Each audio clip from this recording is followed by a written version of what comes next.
Toc toc toc, on arrive chez vous. Et oui, pour faire un point sur l'actualité 100% Vendée de ce mercredi 23 avril. C'est le moment, cette petite bulle de bonne humeur avec Antoine en régie et dans notre escarcelle, tout plein de bonnes choses à vous donner et à partager avec vous. On parle de l'actu pour commencer, l'actu de ce milieu de semaine. Nous allons partir notamment du côté de La Roche-sur-Yon dans le journal Dans les pas des fidèles qui se succèdent dans l'église Saint-Louis depuis l'annonce de la mort du pape François. Les messes et les veillées se multiplient un petit peu partout en Vendée, hein, on en parlait hier matin. Elles sont organisées jusqu'aux obsèques du chef de l'église catholique, obsèques qui sont prévues samedi matin à Rome. Nous parlons aussi ce matin de ce partenariat gagnant-gagnant, comme on dit, entre des agriculteurs du pays des Achards et Veolia. L'épandage dans leurs champs est gratuit car il provient de voisins de la station d'épuration qui est juste à côté. Et puis nous partons aussi à la rencontre de 3 jeunes sablais au palmarès déjà impressionnant. Ils sont échéquistes, licenciés au sable, sélectionnés au championnat de France jeunes, championnat de France des échecs, donc organisé à Vichy dans quelques jours. Et puis, si vous pouvez aller sur tvvendée.fr ou sur notre chaîne YouTube, vous verrez qu'il n'y a pas qu'au Sable d'Olonne que les jeunes se distinguent, puisque ce matin sur TV Vendée, nous recevions Florence Hébert dans l'entretien du jour. C'est une jeune lycéenne de La Roche-sur-Yon, Florence, et elle aussi, elle est qualifiée en finale nationale, mais en finale nationale d'éloquence. Ça va se passer fin mai à Dijon, et Florence va représenter tout le Grand Ouest de la France dans ce concours qui est organisé par le Lions Club. Elle nous raconte donc sur tvvendée.fr comment elle se prépare à ce concours, comment elle en est arrivée jusque-là, et elle donne quelques petits conseils aussi. Peut-être que vous, élèves de seconde ou de première, eh bien, ça peut vous inspirer pour vous inscrire à la prochaine édition. Du côté des informations pratiques de ce milieu de semaine, non pas de cette fin de semaine déjà, on va regarder la météo et il faut attendre un tout petit peu avant que les choses ne s'arrange, puisque ce matin, nous avons des averses depuis très tôt d'ailleurs ce matin, partout en Vendée, plutôt intenses même par endroits. On attend 10 à 15 mm d'eau dans le département. Il devrait y avoir du mieux à partir de la fin de matinée. On croise les doigts. De belles rafales de vent aussi, 55 km/h dans les terres, 65 sur le littoral, 70 même si vous êtes sur l'île Dieu. Cet après-midi, on aura toujours du vent, mais nous n'aurons plus de pluie et nous aurons même des éclaircies. Et oui, le soleil devrait progressivement se montrer à partir du nord de la Vendée, même s'il reste derrière une épaisse couche nuageuse. Ne nous emballons pas. Du côté des marées, regardons les rendez-vous du jour. Si vous êtes intéressé par la basse mer, eh bien sachez que maintenant il va falloir être un petit peu patient puisqu'elle est à 20 h ce soir. Quant à la pleine mer, c'est en début d'après-midi à 14h30. Notez que les coefficients restent toujours très faibles. Soyez prudents donc si vous comptez emprunter le Goire, rapprochez-vous au maximum de l'heure de la basse mer. Quant au marché du jour, nous avons les 3 rendez-vous choisis en ce mercredi. L'Aiguillon, La Roche, Luçon. On va commencer par La Roche. Tiens, direction le parvis du centre commercial de la Garenne. Ce n'est pas dans le centre-ville, on est dans le quartier de la Garenne jusqu'à 13 h. À l'Aiguillon-sur-Vie, ça se passe place du foyer rural jusqu'à 13 h également. Enfin, à Luçon, le marché alimentaire est accessible sous les halles jusqu'à midi et demi. Faisons un petit point sur l'éphéméride du jour en souhaitant tout d'abord une bonne fête aux Georges ainsi qu'aux dérivés, comme on dit, les Georgettes, les Jordis, les Youri, et il y en a plein d'autres. 2 dictons pour le prix d'un aujourd'hui. Quand il pleut à la Saint-Georges, sur 100 cerises, il en reste 14. Et s'il fallait encore en douter, s'il pleut le jour de la Saint-Georgeau, pas de fruits à noyaux, ni guignes, ni bigarreaux. C'est mal parti.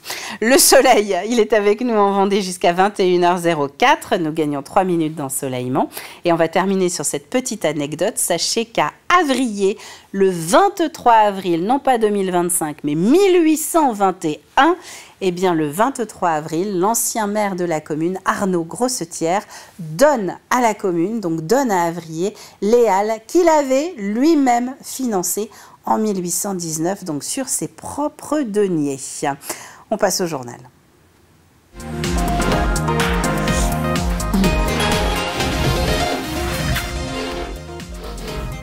Et c'est donc samedi matin à 10 h que les obsèques du pape François auront lieu à Rome. D'ici là, nous en parlions hier, les messes et les veillées de prière se multiplient, notamment en Vendée. Exemple ce mercredi à Esnay, à Pouzauges, aux Herbiers ou encore sur l'Île-Dieu. À La Roche-sur-Yon, qui n'est pas à La Roche-sur-Yon, rappelons-le, la capitale des catholiques du département, puisque la cathédrale est à Luçon. À La Roche-sur-Yon, donc, les fidèles se succèdent aussi en l'église Saint-Louis. Mathis Pires. Les portes de l'église Saint-Louis, exceptionnellement ouvertes toute la journée, pour les fidèles venus se recueillir. À l'intérieur, la photo du défunt pape François, pour lui rendre hommage. Je pense qu'il avait des idées très modernes et j'étais pour la plupart en phase avec ce qu'il disait. C'est un profond chagrin quand même parce que c'est un peu une lumière qui s'éteint, oui. Sentiment partagé par Père Alexandre-Marie Robineau. Lui a connu le souverain pontife à ses débuts en 2014. Il garde en tête l'image d'un pape accessible et social. Ce qui m'a beaucoup touché en s'approchant de lui, c'est que avant et après la messe, il est très jovial, très convivial, très souriant, fraternel, vraiment s'intéressant, posant des questions. Et puis pendant la messe, pour le coup, il est beaucoup plus très priant, une vie intérieure dense. Et ça m'a beaucoup surpris. Il y avait un vrai contraste entre avant et après la messe et pendant la messe, où vraiment on le sentait prier et dans la messe porter toute l'Église dans sa fonction. Si l'heure est encore au recueillement, un conclave doit se tenir d'ici 13 jours au plus tôt pour déterminer le nom du successeur du pape François. On se tourne déjà quand même vers l'avenir, c'est-à-dire les cardinaux sont déjà rassemblés à Rome dès aujourd'hui. Ils vont travailler, alors c'est le moment le plus important maintenant, parce qu'ils font le travail de réflexion pour dire un peu tout ce qu'a été le pontificat du pape François et de voir un peu ce qu'il faudrait pour l'Église dans les années qui viennent. Et ça va définir un peu le profil, le portrait robot un peu du futur pape. Ce mercredi soir, la cathédrale de Luçon organise une veillée de prière en hommage au pape François, mais aussi à son successeur. Dans le reste de l'actualité, ce partenariat mis en place entre Veolia et des agriculteurs du pays des Achards. Le premier exploite la station d'épuration de Saint-Julien-des-Landes, station qui nécessite une vidange chaque année. Les seconds fertilisent leurs parcelles, eux aussi, régulièrement. Les deux parties se sont donc mises d'accord pour travailler ensemble et les eaux usées du secteur permettent ainsi d'enrichir le sol tout en réduisant l'utilisation d'engrais. Léo Marcheguet. Donc là, ces 3 parcelles là, sont concernées par les épandages aujourd'hui. Plan à la main, Olivier vérifie les parcelles sur lesquelles vont être épandus les boues d'épuration de la station de Saint-Julien-des-Landes. Mais avant de passer à l'action, ces boues doivent respecter un protocole bien précis. Les boues sont analysées plusieurs fois par an. En l'occurrence ici, c'est 4 fois par an. Donc on vérifie leur conformité donc, à la réglementation. À partir de ce moment-là, le dosage à la parcelle par hectare est défini en fonction notamment de la concentration en azote. Les boues d'épuration générées tout au long de l'année sont stockées dans ces silos. Le silo est derrière, les 600 mètres cubes, et il vient pomper, remplir sa citerne directement depuis le silo. On a un agitateur, on a agité la veille pour que ça soit bien homogène. Donc là, il n'y a plus qu'à vider, faire les allers-retours. Il y en a une 30aine à faire dans la journée. Et ces allers-retours, c'est Clément qui les effectue. Ce prestataire de Veolia est chargé de l'acheminement des boues depuis la station d'épuration jusqu'aux parcelles concernées. Là, concrètement, on revient de la station d'épuration. Donc on est arrivé dans la parcelle. Et donc là, je déplie la rampe d'épandage de la tanne à lisier qui va permettre de répartir les boues de station sur la parcelle qu'on doit épandre. Là, c'est une parcelle, c'est une prairie qui a été pâturée, qui va être transformée pour faire du maïs. En plus d'être un excellent fertilisant naturel, les boues d'épuration présentent un avantage écologique pour les agriculteurs. Ah, il y a vraiment un effet, oui. Oui. Ça remplace vraiment les autres engrais qu'on met autrement. Oui. C'est plus organique, c'est moins... du coup, c'est vrai que c'est moins chimique, c'est mieux, oui. En plus de ses propriétés écologiques, les boues d'épuration présentent un aspect financier intéressant pour les agriculteurs. Ça nous apporte des éléments fertilisants, donc on achète moins d'engrais par la suite. Grâce à ce service gagnant-gagnant, Franck va réaliser environ 1 000 € d'économie pour la fertilisation de sa parcelle. Comment relancer l'attractivité des cœurs de ville? Inviter les promeneurs, les consommateurs à venir dans un hypercentre pour faire leurs achats plutôt qu'en périphérie. Eh bien, à La Roche-sur-Yon, la question se pose régulièrement et les commerçants concernés organisent des événements avec la municipalité pour animer les abords de la place Napoléon. Dernier exemple en date, l'opération Faites le plein de couleurs, opération qui vient de commencer et qui devrait se terminer avec l'arrivée de l'été. Le commerce à La Roche-sur-Yon, comme dans beaucoup de villes, subit un peu le climat général ambiant en France. Mais il faut savoir que La Roche-sur-Yon est malgré tout préservée. Notre vacance commerciale est inférieure à d'autres villes similaires à la ville de La Roche-sur-Yon. Mon job à moi, c'est de faire venir les gens et de leur offrir un cadre d'achat agréable. Et puis derrière, nos commerçants sont là pour accueillir leur clientèle et ils le font merveilleusement bien. Donc il n'y a plus qu'à. Frédéric Pépin qui évoque la vacance commerciale, en d'autres termes, le nombre de commerces vides dans le centre-ville de La Roche-sur-Yon. Il concernerait 10% des locaux existants, ce qui est très légèrement en deçà du taux national relevé par la Banque des Territoires, taux fixé pour le moment à 10,6%. Partons au Sables-d'Olonne à présent, à la rencontre de jeunes licenciés d'une discipline dont on parle peu et qui concerne pourtant près de 75 000 licenciés. Ethan, Kateb, Rémi et Mathieu sont échéquistes. Ils jouent aux échecs et ils jouent même a priori plutôt très bien puisqu'ils sont qualifiés pour les championnats de France jeunes qui vont se dérouler dans quelques jours à Vichy. D'ici là, concentration, décontraction et bonne humeur sont de mise au cercle d'échecs des Sables-d'Olonne. Simon Philippot. Ethan, Kateb et Rémi sont en plein entraînement. Dans quelques jours, ils participeront au championnat de France sous les couleurs du cercle d'échecs sablais. Kateb a hâte d'y être, sans pression, car à 8 ans et demi, il s'est déjà constitué un beau palmarès. J'ai réussi à terminer 2 fois champion de Vendée, terminer 2 fois 5e championnat régional et là, je vais aller pour la 2e fois au championnat de France d'échecs. Pas de stress non plus pour Rémi, ce ne sera pas son premier championnat. Il pratique les échecs depuis de nombreuses années, après avoir rencontré par hasard son coach actuel. J'ai commencé du coup quand j'étais en CE1, donc là ça fait 9 ans que je suis inscrit au Sable. C'est parce que en fait, le coach Thierry Flachet venait dans les écoles et moi je connaissais déjà un petit peu les règles et ça m'a beaucoup plu et du coup je me suis directement inscrit. L'entraîneur de ces jeunes joueurs d'échecs, Thierry Flachet, 13 fois champion de Vendée, attend d'eux qu'ils prennent du plaisir à jouer, mais il les prépare néanmoins à affronter de très longues journées. Pour les plus grands, une seule partie, mais les parties, il faut savoir qu'elles durent jusqu'à 6 heures, donc physiquement, même intellectuellement parlant, c'est fatigant. Et les petits, c'est pas plus simple puisqu'ils ont 2 parties dans la même journée. Donc ils commencent à 14 heures et ils finissent souvent à 18 heures ou 19 heures. Et forcément, ils sont fatigués. Alors les petits, ils récupèrent très vite, vous savez, quand ils sont tout petits. Par contre, le cumul jusqu'au samedi, effectivement, ça finit par être épuisant.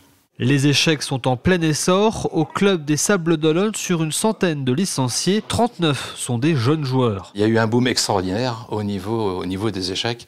Et il ne faut pas oublier que les échecs au niveau des jeunes, c'est quand même la mémoire, la concentration, la motivation. Et puis, ça leur permet de se développer intellectuellement. Avec le développement des jeux d'échecs en ligne et de nombreux films et séries consacrés aux échecs, nul doute que de plus en plus de jeunes vont continuer de s'intéresser à la discipline. D'autant que depuis 2022, les échecs sont reconnus comme un sport à part entière. Et terminons ce flash au complexe sportif de Saint-Jean-de-Mont, où 150 enfants de Soulan, La Barre-de-Mont, Notre-Dame-de-Mont et Saint-Jean-de-Mont, évidemment, se sont retrouvés pendant les vacances scolaires. L'idée était de se faire de nouveaux copains grâce à ce rassemblement intercentre. 16 animateurs ont encadré la troupe éphémère. C'est la 2e fois que cela a été organisé et a priori, l'événement devrait revenir l'an prochain. Alors, on avait déjà créé un regroupement de la sorte l'année dernière, sous le thème du livre et du prix littéraire. Là, le but cette année, c'était de refaire un intercentre autour du sport et des activités sportives ludiques, et surtout de mélanger les enfants et les animateurs. Donc, chaque groupe regroupe des enfants de chaque accueil de loisirs et des animateurs. Parce qu'en fait, l'année dernière, sur l'intercentre que nous avions créé, chaque groupe était par accueil de loisirs, animateur avec les enfants de l'accueil de loisirs. Ce qui fait que les enfants ne se sont jamais mélangés. et ils ne se sont pas fait de nouveaux copains. On était pendant les vacances scolaires, donc pas mal d'activités avec les enfants. Donc ça va des activités un peu plus classiques, on va faire du bricolage, travail manuel en soi, et aussi des parties sportives, un peu plus de réflexion, des escape games par exemple qu'on peut créer avec les enfants. Aujourd'hui du coup c'était une journée un peu spéciale, on était avec plusieurs centres de loisirs et on avait plusieurs activités sportives à faire aujourd'hui. Moi j'étais sur le parti basket pour le coup, et je me suis dit petit thème pirate. Donc on a fait des activités basket mais sous le thème pirate. Donc on a fait un labyrinthe maudit, une boulet de canon musicale et la pêche aux joyaux tout simplement. Donc c'était vraiment amener vraiment le côté ludique sur le basket, pas forcément la technicité. C'est vraiment prendre du plaisir. Et la découverte d'une nouvelle discipline, le basket pirate. Quelques mots de la météo de ce début de mercredi, avec de la pluie et du vent pour tous ce matin. Et en Vendée, de Montaigu à la Tranche-sur-Mer, des Sables-d'Olonne à Pouzauges, pas de jaloux et de belles averses qui devraient se calmer en fin de matinée. Et puis ces rafales de vent dont on parlait tout à l'heure, 55 dans les terres, 65 sur le littoral, 70 même sur l'île-Dieu. Il est temps d'enchaîner avec la suite de notre matinale et nous allons tout de suite retrouver notre plus de l'info du jour.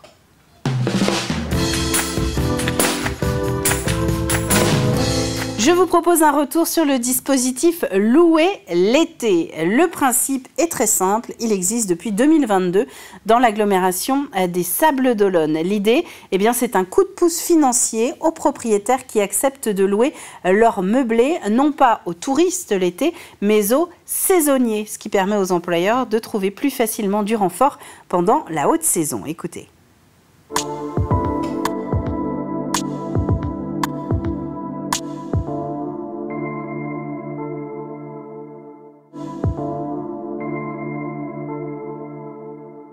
Ça répond à une question qui a toujours été posée, c'est la question du logement des saisonniers.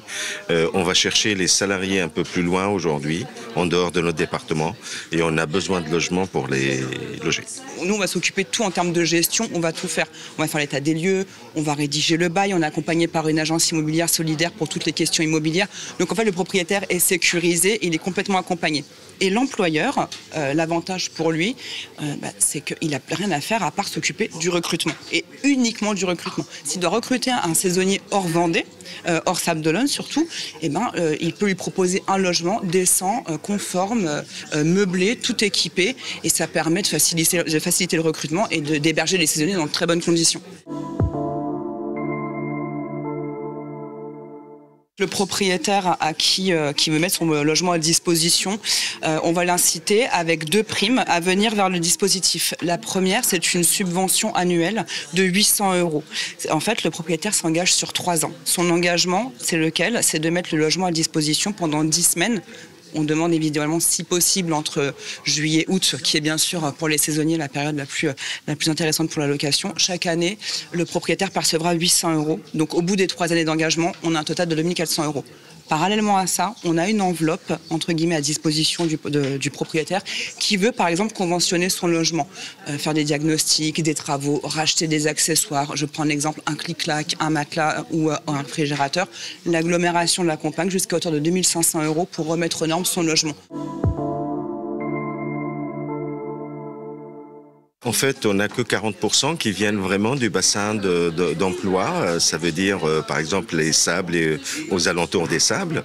Et 60% viennent en dehors de ce bassin ou en dehors de la région carrément. Donc on a des gens qui viennent d'autres départements. Et ces gens-là, généralement, ils ont besoin d'être logés. Alors en 2022, quand on a démarré, le dispositif est encore un bébé, donc on avait une douzaine de logements, une douzaine d'employeurs, et du coup, environ 25 saisonniers ont été hébergés en 2022. En 2024, on est passé à 74 logements disponibles, 72 logements loués, 35 entreprises qui se sont adressées à nous. Et quand je dis entreprises, je ne parle pas uniquement des entreprises saisonnières, on a des restaurants, mais on a aussi la presse, on a eu le centre hospitalier, on a beaucoup de restaurants, on a le loisir, et on a eu 86 saisonniers qui ont été hébergés sur tout 2024.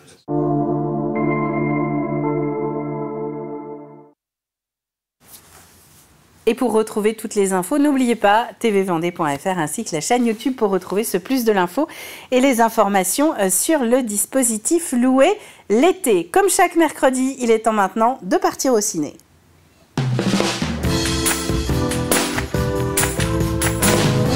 Et le ciné de la semaine, eh bien, il est du côté de Jars-sur-Mer. On part sur le littoral. Vous connaissez peut-être les Ormeaux. On en parle régulièrement dans cette chronique. C'est donc le cinéma municipal de la commune de Jars. Il est classé art et essai. Il compte 186 places. De quoi occuper les jours de pluie en bord de mer. Donc c'est un cinéma qui appartient à la mairie et qui a été donné en gestion à une structure qui est la SIC Cinéma Bocage. Donc la SIC, c'est une société coopérative d'intérêt collectif. Donc c'est pas une SARL, mais c'est pas non plus une association. On a un statut intermédiaire entre les deux. Ce qui nous permet d'être importante parce qu'on a 8 cinémas sur le territoire vendéen et des Deux-Sèvres. Et par contre, on a le droit d'avoir des équipes de bénévoles dans chaque cinéma. On est vraiment un cinéma de proximité, vraiment au sens petit cinéma de quartier, comme on pouvait avoir il y a quelques années, même encore dans les grandes villes. Il n'est pas question d'animer le cinéma que l'été. Hein. Le cinéma doit vivre en permanence. Et j'ai même envie de dire, les animations les plus riches sont faites hors saison, parce que en saison, c'est moins un public cinéphile, c'est plus un public de divertissement. Donc c'est vrai qu'on reçoit pas mal de réalisateurs, notamment là, prochainement, le 25 avril. Et après, on fait beaucoup d'animations avec les enfants aussi. Là, on a prévu une chasse aux œufs, on fait des petites chasses au trésor, on fait des ateliers manuels aussi. Voilà, on essaye de faire pour tout le monde. On propose aussi des petits déjeuners. Des petits temps d'échange comme ça après les films régulièrement. On passe vraiment une programmation la plus diversifiée possible. Voilà, on peut passer évidemment des gros films commerciaux comme des petits films à art et essai beaucoup plus pointus. Voilà, on essaye, on a un public assez fidèle et assez éclectique. Donc voilà, surtout en fonction des périodes, parce que nous, on est sur la côte. Donc forcément, tout ce qui est période de vacances va pas être programmé de la même manière que les périodes hors vacances. Et là encore, vous allez pouvoir retrouver toutes ces informations sur la chaîne YouTube de TV Vendée. Je vous propose de parler culture et tourisme maintenant. Et oui, comment ça? Eh bien, en regardant un petit extrait du programme du jour sur TV Vendée. Comme nous sommes mercredi, il y a une asso pour ça. Didier Fèvre revient sur les 20 ans de l'association Vouvant Village de Peintres. Vouvant, qui, peut-être ne le savez-vous pas, est la seule commune de Vendée qui est labellisée plus beau village de France. On a beaucoup de petites cités de caractère, mais on a un plus beau village de France. C'est l'occasion donc de poser la question fatidique à Guy Plagnol, secrétaire de l'association. Écoutez. Vous habitez Vouvant. Pourquoi Vouvant est un des plus beaux villages de France? Alors je pense que c'est dû à une opération village qui s'est opérée à la fin des années 90. Oui. La maire de l'époque, Madame Bourseguin, a voulu redonner vie à ce village, et ce qui lui a permis le label de plus beau village de France. Et en ce qui nous concerne, nous, ça nous a permis d'avoir un lieu d'exposition magnifique, la nef Théodelin, vieille de 1000 ans, puisqu'on a fêté le millénaire de Vouvant en 2019. Et c'est un lieu d'exposition absolument magique, qui nous a déterminés à multiplier les activités culturelles et les expositions dans un lieu, je pense que beaucoup de villages nous envieraient.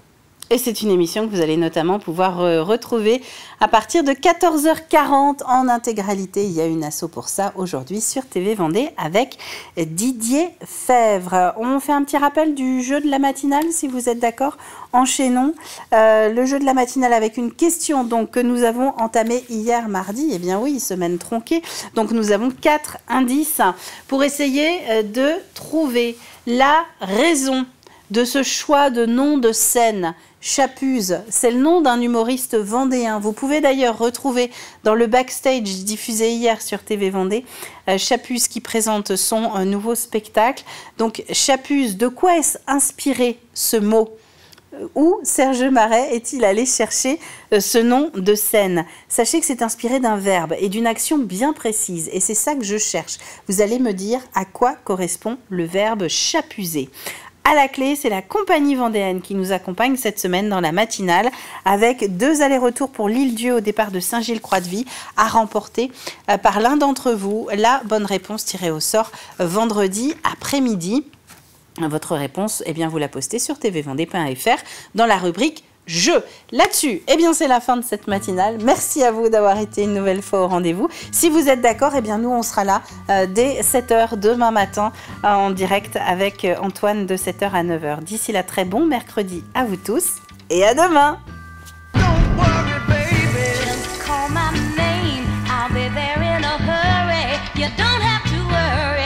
Baby,